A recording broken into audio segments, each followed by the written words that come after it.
नमस्कार दोस्तों। आप सुन रहे हैं स्टोरी टेल इन दो। यहाँ आपको मिलती है डरावनी, रहस्यमयी और सच्ची लगने वाली कहानियां जो आपको आखिर तक सुनने पर मजबूर कर देंगी। तो चलिए बिना वक्त बर्बाद किए शुरू करते हैं आज की कहानी। कहानी शुरू होती है एक छोटे से गांव से। गांव के बाहर जंगल के बीच एक बहुत पुरानी हवेली खड़ी थी।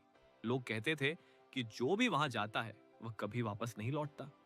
हवेली का दरवाजा दिन में हमेशा बंद रहता था, लेकिन रात होते ही वो अपने आप खुल जाता था। गांव के तीन दोस्त थे, आरव, समीर और आयान। तीनों बचपन से बहादुर बनने का दिखावा करते थे, लेकिन इस हवेली का नाम सुनकर अच्छे अच्छों की हालत खराब हो जाती थी। एक दिन तीनों ने तय किया कि आज रात वे हवेली का सच जानकर रहेंगे। डर चाहे जितना भी लगे, वे पीछे नहीं हटेंगे। रात गहरी हो चुकी थी। तीनों टॉर्च लेकर जंगल के रास्ते हवेली की तरफ बढ़े। हवा ठंडी थी और चारों तरफ अजीब सी खामोशी थी। जैसे ही वे हवेली के पास पहुंचे, उन्होंने देखा कि दरवाजा आधा खुला हुआ है, मानो कोई उनका इंतजार कर रहा हो। अंदर से सड़न जैसी बदबू और ठंडी हवा बाहर आ रही थी। आरव ने हिम्मत करके पहला कदम अंदर रखा। उसी पल दरवाजा अपने आप जोर से बंद हो गया। थड़ाम आरव घबरा गया। अबे ये किसने बंद किया? समीर बोला। शायद हवा से हुआ होगा, लेकिन आयान का चेहरा सफेद पड़ चुका था। उसे साफ महसूस हुआ कि दरवाजे के पीछे किसी की परछाई खड़ी थी। हवेली के अंदर चारों तरफ पुराने झूमर लटके थे। टूटा हुआ फर्नीचर पड़ा था। दीवारों पर फीकी पड़ी तस्वीरें टंगी थी। लेकिन सबसे अजीब था, सामने दिख रहा एक बड़ा लोहे का दरवाजा, जिस पर मोटी जंजीरें लटकी हुई थी। अचानक हवा तेज हो गई।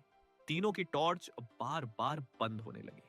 समीर की टॉर्च झपकते हुए उस लोहे के दरवाजे पर पड़ी। वहां किसी ने खून से उंगलियों के निशान बनाकर लिखा था, इस दरवाजे को मत खोलना।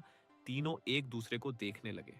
आरव ने कहा, शायद कोई मजाक कर गया होगा, लेकिन तभी जंजीरें अपने आप हिलने लगी।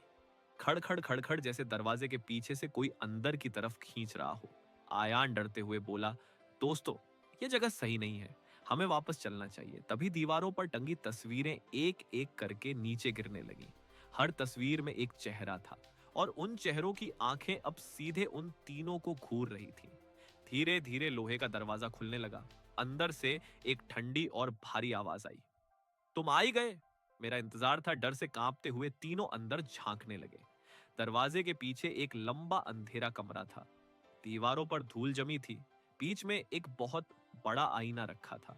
आईना देखने में साधारण था, लेकिन उसकी फ्रेम पर अजीब सी नक्काशी बनी थी, मानो किसी ने खून से हाथ फेर कर उसे रंगा हो।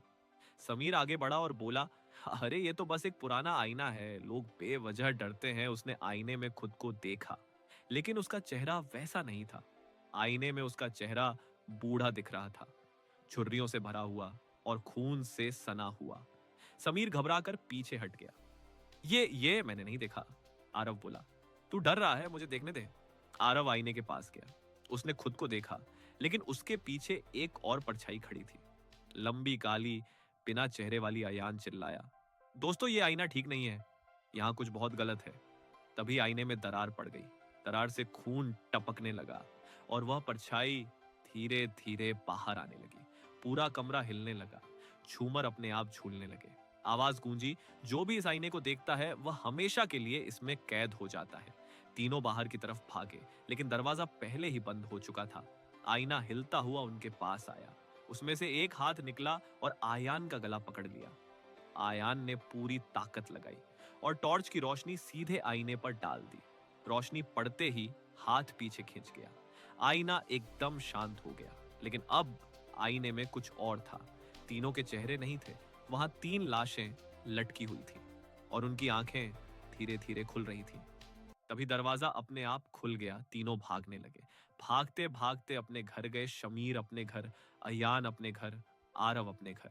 उस रात आयान अपने कमरे में अकेला था। उसने सोचा शायद ये सब हमारी कल्पना थी। बस सोने ही वाला था कि उसका मोबाइल बज उठा।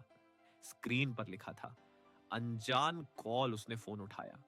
दूसरी तरफ से सिर्फ भारी सांसों की आवाज आ रही थी। उसने कहा, कौन है? आवाज आई, हवेली छोड़कर क्यों भाग गए? खेल अभी खत्म नहीं हुआ। आयान डर गया और कॉल काट दी, लेकिन तुरंत फिर फोन बजा। इस बार स्क्रीन पर नाम लिखा था, आयान उसने घबराकर फोन फेंक दिया।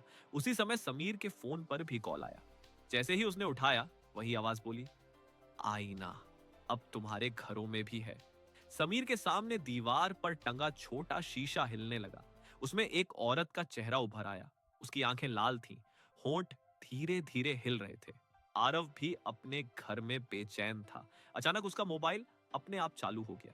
स्क्रीन पर मैसेज आया, अगली कॉल आखिरी होगी, फिर तुम सब हमेशा के लिए मेरे हो जाओगे। तीनों अलग अलग जगह थे, लेकिन सबको वही कॉल, वही आवाज और वही डरावना आईना दिखाई दे रहा था। रात के 3 बजे तीनों के मोबाइल एक साथ बज उठे। स्क्रीन पर लिखा था, आखिरी कॉल। और जैसे ही मजबूरी में उन्होंने फोन उठाया, फोन से तेज चीखने की आवाज आई और उनके कमरों की सारी लाइटें एक साथ बुझ गईं।